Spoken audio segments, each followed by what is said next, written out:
नमस्कार, मैं हूं आरजू अंसारी और आप देख रहे हैं राष्ट्रीय जगत विजन न्यूज। छत्तीसगढ़ के दुर्ग जिले का एक छोटा सा कस्बा कुम्हारी। यहाँ की जनता बीते कुछ समय से टोल टैक्स की मार झेल रही थी। हर दिन लोग इसी टोल से होकर गुजरते, जेब पर असर पड़ता, लेकिन कोई खुलकर बोलने की हिम्मत नहीं कर पा रहा था। लेकिन अब हालात बदल गए हैं। कांग्रेस के वरिष्ठ नेता विकास उपाध्याय को जब लोगों की परेशानी का पता चला तो उन्होंने ठान लिया कि अब और चुप नहीं बैठना है।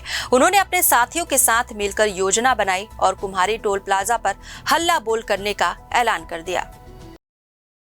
जिस दिन आंदोलन होना था, सैकड़ों की संख्या में कांग्रेस कार्यकर्ता और स्थानीय लोग टोल प्लाजा पर इकट्ठा हुए। हाथों में बैनर थे, नारों की गूंज थी, गब्बर सिंह टैक्स नहीं चलेगा, जनता पर अत्याचार बंद करो।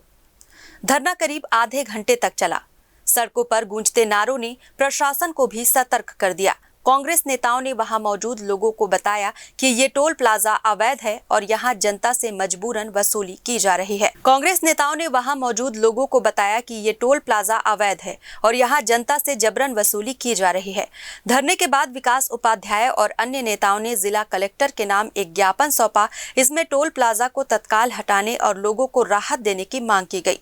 हालांकि आंदोलन शांतिपूर्ण रहा और सभी लोग व्यवस्थित तरीके से लौट गए, लेकिन जाते जाते एक बात साफ कह दी गई, अगर मांगे नहीं मानी गई तो अगली बार आंदोलन और भी तेज होगा।